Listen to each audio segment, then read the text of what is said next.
Bon, on va parler un petit peu de cinéma maintenant, parce que bien sûr, après les Molières, il y aura les Césars, évidemment, bien sûr.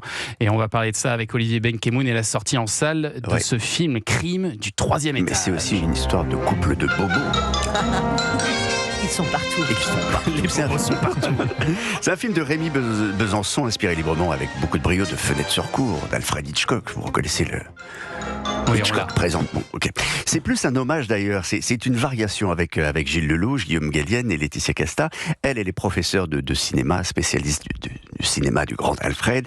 Son mari, lui, est un romancier, souvent en manque d'inspiration, qui traîne en pige dans le canapé pour voir si la fameuse inspiration ne serait pas sous un coussin.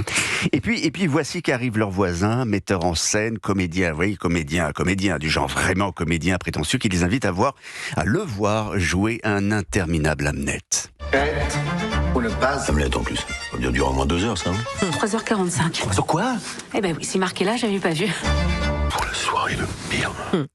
Alors ce voisin, acteur, très acteur encore une fois, et pas très sympa et très imbu de lui-même, notre couple habite de l'autre côté de sa cour. Donc ils ont vu sur son salon, et lui aussi d'ailleurs, et un jour il le voit s'enguirlander, mais alors s'enguirlander copieux avec sa femme, s'emparer d'une lourde statuette de chat égyptien, et puis semblait frapper sa femme, mais on voit pas tout évidemment, mais suffisamment pour que notre couple de bobos, Laetitia Casta et Gilles Lelouch, commence à s'imaginer qu'il l'a tué.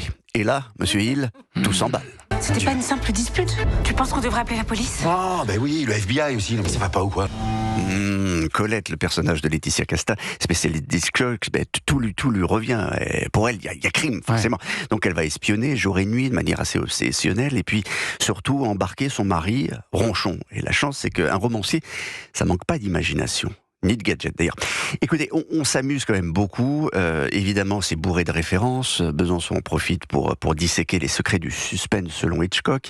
Le spectateur doit toujours savoir ce qui se passe avant les personnages eux-mêmes. Ça permet de trembler pour eux. Il faut une belle blonde, une musique inquiétante et un MacGuffin. Qu'est-ce que c'est ça, un MacGuffin? Ce que c'est qu'un MacGuffin? C'est un objet qui paraît central dans la résolution du crime, mais en fait, qui est une fausse piste. J'ai l'impression que vous regardez chez moi. Ah mais non, mais pas du tout. On va aller fouiller chez eux. Il faut que tu trouves l'arme du crime. Un chat. Là, j'ai un chat là. Non, mais... Ça ressemble un peu à un chat, ça, non? C'est pas un chat, ça! Serait-ce le chat, l'arme du crime? Le MacGuffin. Le MacGuffin, c'est le faucon maltais. Ouais. C'est le truc qu'on cherche toujours, mais en fait... La fausse piste, quoi. La fausse piste, voilà. Mais c'est plus classe de dire MacGuffin. Le MacGuffin, ok. Et quel est le mobile? Et pourquoi cette perruque?